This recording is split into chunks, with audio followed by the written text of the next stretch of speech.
Back to our channel. সবাই কেমন আছো? আশা করছি সবাই ভালো আছো, আমিও খুব ভালো আছি। তো আজকে আমরা যাচ্ছি পুজো দিতে মায়ের কাছে। তো তোমরা সবাই জানো আমরা তারাপীঠে এসেছি। তো এখন বাজে ওই 6:30 মতন, একটু দেরি করেই যাচ্ছি কারণ ভিআইপি লাইনে পুজো দেবো, তাই তাড়াহুড়োর কোনো ব্যাপার নেই। যে ঠাকুরমশাই আমরা ঠিক করেছি উনি বলেছেন।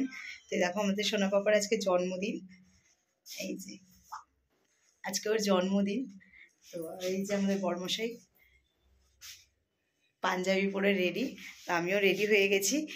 তো মন্দিরে গিয়ে বুঝতেই পারছো ভিডিও করতে পারবো না, কারণ ওখানে সব বন্ধ, এসব জিনিস ফোন জমা দিয়ে দিতে হবে। আর রুমটার অবস্থা খুব বাজে, তাই ব্যাকগ্রাউন্ডটাকে স্কিপ করো। তো যাই হোক, তো যতটা পারবো তোমাদের সাথে শেয়ার করবো। তো এখন আপাতত চলো যাওয়া যাক মন্দিরে, চলো। তো চলে এসেছি মা তারা সরণীর গেটের সামনে, আবার রেডি হয়ে এখন যাব পুজো দেওয়ার জন্যে। তো পুজোটা দেওয়ার জন্য ডালা নেব। এই হচ্ছে মা তারা সরণী, আর এই হচ্ছে মেন রোড।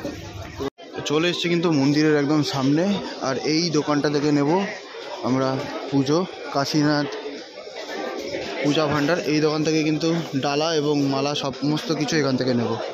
আর দেখো ফুলগুলো দেখেছো কত সুন্দর ফ্রেশ, এই দেখো। তো চলো যাওয়া যাক দোকানের ভেতরে।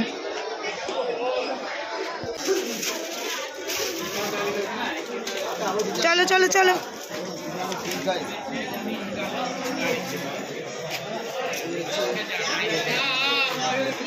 আমাদের পুরো ডালা। এখন যাবো মন্দিরের সামনে। মন্দিরের ভেতরে তার ফোন অ্যালাউ নেই, যতটা পর্যন্ত ফোন অ্যালাউ আছে ততদূর পর্যন্ত তোমাদেরকে দেখাবো। তারপরে দেখাবো তোমাদেরকে মন্দিরে পুজো দেওয়ার পর। চলো যাওয়া যাক পুজো দেওয়ার উদ্দেশ্যে। ওই দোকান থেকে ডালা নিয়ে আমরা চলে এলাম সরাসরি মন্দিরে। তো মন্দিরে এসে দেখলাম যে চারিদিকে ভিডিও করা বারণ নেই, শুধু মায়ের যে আসল মন্দিরটা রয়েছে তার ভেতরেই ভিডিও করতে পারবে না, তাছাড়া বাইরে চারিদিকে ভিডিও করতে পারো, কোনো অসুবিধা নেই। আর জেনারেল লাইনটা দেখেছো কেমন ভিড়। আমরা যখন পৌঁছেছিলাম তখন ভিআইপি লাইনে একদম ভিড় ছিল না, তার জন্য আমরা ভিআইপি লাইনের টিকিট কেটে সরাসরি পুজো দিতে চলে গিয়েছিলাম। আর এই জেনারেল লাইনটা দাঁড়ালে অন্তত 3 থেকে 4 ঘন্টা তো লাগতোই। আর এই দেখো এখন কিন্তু ভিআইপি লাইনের পুজো চলছিল, একদম ফাঁকা। সামনেটা ফাঁকা দেখছো, আর দেখো ডান দিকটা দেখো কেমন ভিড়। বাঁ দিক থেকে ভিআইপি লাইন আর ডান দিক থেকে জেনারেল লাইন চলছিল। তো ভিআইপি লাইনে পুজো দিয়েছিলাম বলে বেশিক্ষণ সময় লাগেনি, তাও 40 মিনিট মতো সময় লেগেছিল, কারণ অনেকজনকে একসাথে নিয়ে নিয়ে পুরোহিতরা পুজো দেওয়াচ্ছিল তার জন্যে। আর পেছনে একটা ঘর টাইপের করা আছে, মানে ওখানে সবাই বসে রেস্টও নিতে পারবে, আর ওখান থেকে দূর থেকে মায়ের মুখ দেখে মানে মন্ত্র পড়ে পুজোও দিতে পারবে। এই দেখো ওখান থেকেই কিন্তু আমরা ভিডিও করেছিলাম, মায়ের মুখটা স্পষ্ট দেখা যাচ্ছিল। মায়ের মাথায় কাপড় ছুঁয়ে নিয়ে যাচ্ছিল, যারা কাপড় কিনবে তারা এইভাবে মায়ের মাথায় পায়ে ছুঁয়ে নিয়ে বাড়িতে যেতে পারবে। আর মাকে মানে এতটাই দূরত্বে যে সহজে ছোঁয়া যাবে না, যারা খুব লম্বা হবে তারাই একমাত্র ছুঁতে পারবে। যাই হোক, খুব ভালোভাবেই পুজো দিয়েছিলাম, মায়ের সামনে দাঁড়িয়ে মায়ের পায়ে আলতা দিয়েছিলাম, তারপরে পুজো দিয়েছিলাম। আর হালকা ঠান্ডা ঠান্ডাও ছিল, কিন্তু স্নান করেছিলাম বলে সকালবেলা অতটা ঠান্ডা লাগছিল না। খুব সুন্দরভাবে পুজো দিয়েছি, খুব সুন্দরভাবে। জয় মা তারা।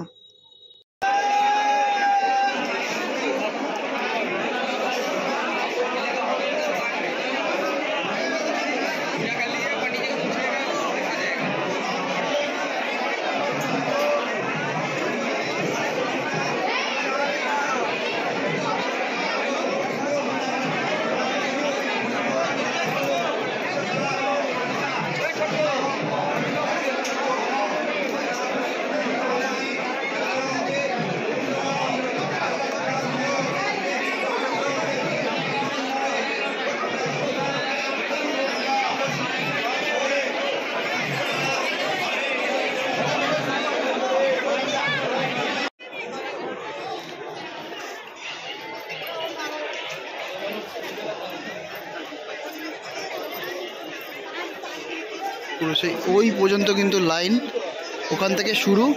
আর এই যে লাইনটা যাচ্ছে এদিক দিয়ে গিয়ে সেই মায়ের মন্দিরের ওখানে কিন্তু লাইন শেষ, বিশাল বড় কিন্তু লাইন।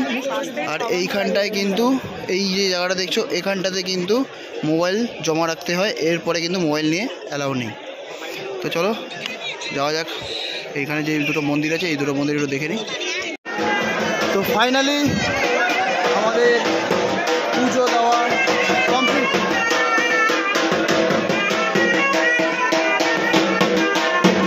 মা তারার কাছে পুজো দিয়ে আমরা চলে গিয়েছিলাম সরাসরি মহাপীঠ শ্মশানে। আর এখানেও কিন্তু চারিদিকে দোকানপাট বসেছে, এখান থেকে তোমরা সব কিছু নিয়ে মায়ের যে আসল চরণ আছে ওখানে পুজো দিতে পারো। এখান থেকে আলতা, একটা টাইপের কাপড়, অনেক কিছুই দিয়েছিল। আর ওই যে দূরে দেখা যাচ্ছে মায়ের যে আসল চরণ আছে সেই মন্দির। আর এখানে কিন্তু বাঘ রাখা রয়েছে, বাচ্চারা যদি ফটো তোলে তার জন্য। আর আমার ছেলে তো দেখেই মানে বাঘ ধরবে বলে অস্থির হয়ে উঠেছিল। আর এখানের পুজোটা আমাদের বড়মশাই দিতে গিয়েছিল। মায়ের চরণ, আসল চরণ যে মহাশ্মশানে আছে ওখানে এসছে, এবারে মায়ের চরণে আলতা দেবে সব কিছু। আর এখানে না একটা এমন জিনিস, মানে আমি নেব না, জোর করে চাপিয়ে দেবে এরকম ব্যাপার রয়েছে। কমপ্লিট হয়ে গেছে, তোমরা দেখেইছো। তো এখানটায় মানে তারাপীঠে যে মহাশ্মশানে মায়ের যে আসল পাটা আছে সেখানে গিয়ে আকাশ পুজো দিয়ে এসছে। এখন একটু এই যে চা নিয়েছি, চা খাবো, চাটা তোমাদেরকে দেখাতে পারিনি। তো চা খাবো, খেয়ে একটু হোটেলে যাব, ফ্রেশ হব, ও সাথে টিফিনটাও করে নেবো একেবারে। তারপরে যাব সাইট সিন করতে, সেগুলোও তোমাদের সাথে শেয়ার করবো। তো পুরো ব্লগটা দেখতে থাকো। এর পায়ে পুজো দিয়ে চলে এসেছিলাম পেছনের দিকে শ্মশানে, যেখানে এখনও মানুষ পোড়ানো হয়। আগে কিন্তু এই শ্মশানেই মানুষ পুড়িয়ে কাঠে তারপরে ওই নদীতে ফেলে দেওয়া হতো, দ্বারকা নদীতে।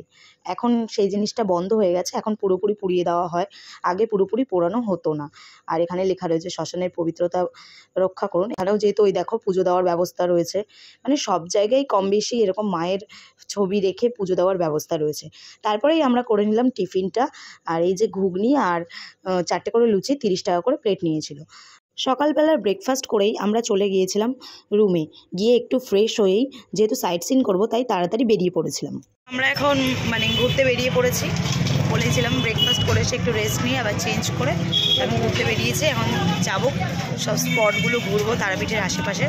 তো তারাপীঠ মন্দির থেকে বেরিয়েই 22 কিলোমিটার দূরেই রয়েছে জগন্নাথ মন্দির।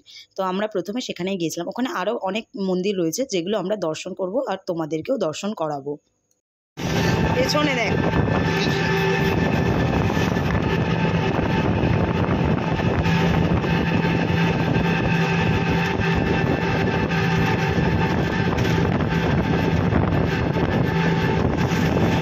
সবুজ মাঠঘাট পেরিয়ে আমরা চলে এলাম বীরচন্দ্রপুর জগন্নাথের মন্দির।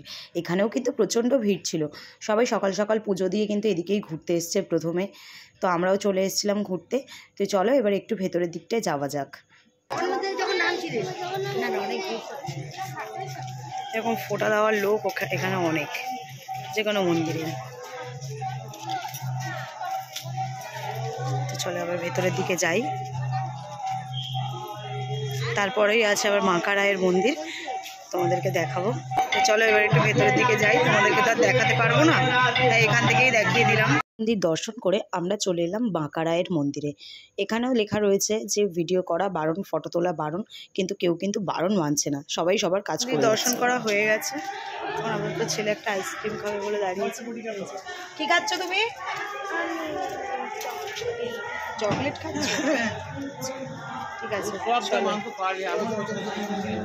এবার আমরা নেক্সট স্পট যাবো, মনে হচ্ছে ইস্কন মন্দিরে যাওয়ার কথা আছে। যাই ইস্কন মন্দিরের দিকে। ওখানে না, টোটো বসে খাবি বললাম, তুই এখনই খুলে বসবি। এবারে আমরা চলে এসেছিলাম ইস্কন মন্দিরে। তো এখানেও একই কথা, ভিডিও করা বারণ, কিন্তু আমরা যতটা পারছি তোমাদেরকে দেখানোর চেষ্টা করছি। তো প্রথমেই বাইরেই রাখা রয়েছে জুতোগুলো, তো আমরাও জুতো খুলে চললাম ইস্কন মন্দিরের দিকে। এখানেও আশেপাশে অনেক দোকানপাট রয়েছে, ডোনেট করার জন্যে অনেক কিছু রয়েছে। তো তোমরা চাইলে এখানে কিছু ডোনেট করতে পারো।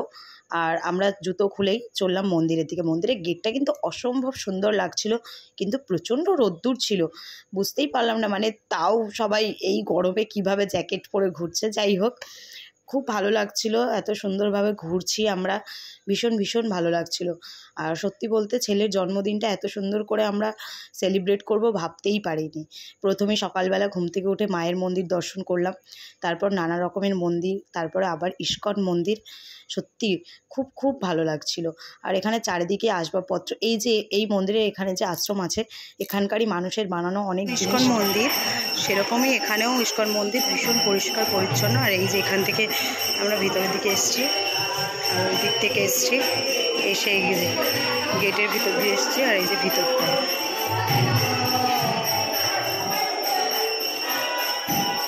খুব খুব সুন্দর করে সাজানো আছে, খুবই সুন্দর করে সাজানো। চলো এবার ভিতরে যাই।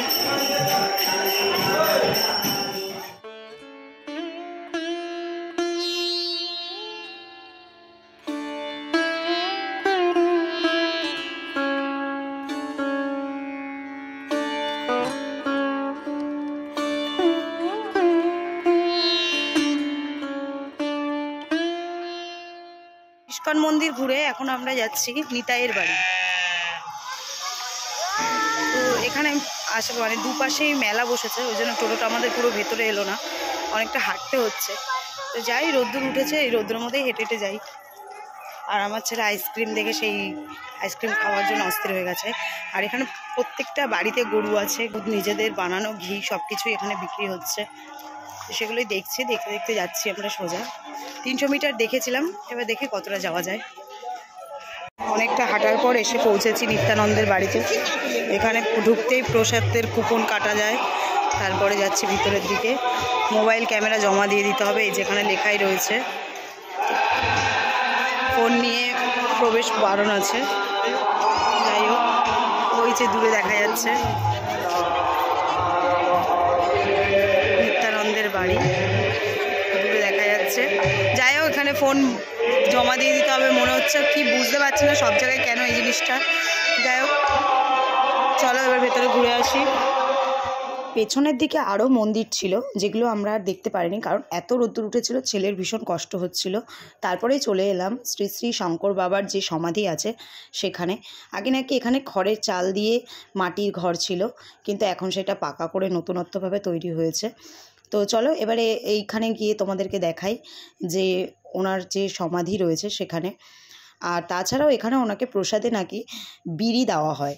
তো সত্যি একটা ইউনিক ব্যাপার। চলো ভেতরের দিকে যাই, ভেতরে গিয়ে দেখি সব কিছু।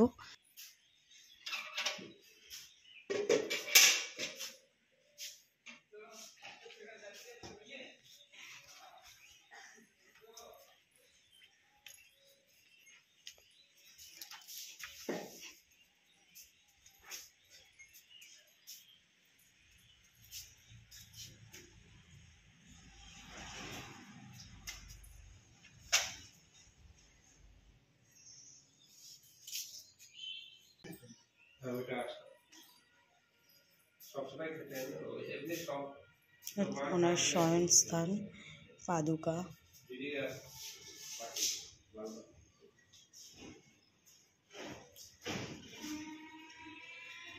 শঙ্কর বাবার মন্দির ঘুরে আমরা চলে গেলাম বামাখ্যাপা বাবার যে জন্মস্থান সেখানটায়। এখানে কিন্তু জুতো বাইরে খুলে তারপর ভেতরে প্রবেশ করতে হবে। বাসনী মন্দির, এটা আসার পথে দেখছি। চলো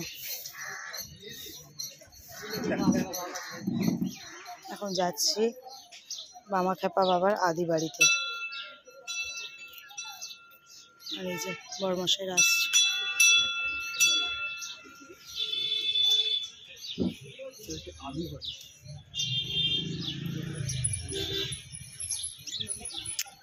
সুন্দর মাটির বাড়ি, খড়ের ছাউনি দিয়ে, দূর থেকেই খুব সুন্দর লাগছে। আবার জানি না কি আছে, এখানেও লেখা রয়েছে ফটো তোলা নিষেধ।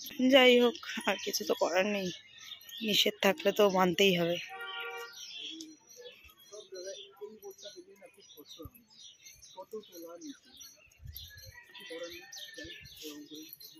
থাক, এবারে বন্ধ করে দিই। এবারে দেখবো বামাখ্যাপার জন্মস্থান, মাটির বাড়ির ভিতরে, বামাখ্যাপার মাটির বাড়ির ভিতরে।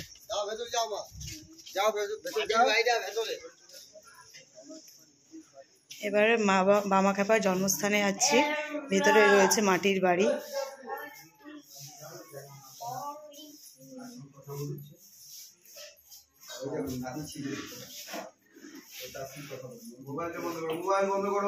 বামাখ্যাপার পৈতৃক বাড়িতে আমার ছেলে যেখানে পাচ্ছে দৌড়ে দৌড়ে চলে যাচ্ছে, তোকে জোর কেউ করতে পারবে না, নিজে থেকেই চলে যাচ্ছে। ফটো তোলা নিষেধ।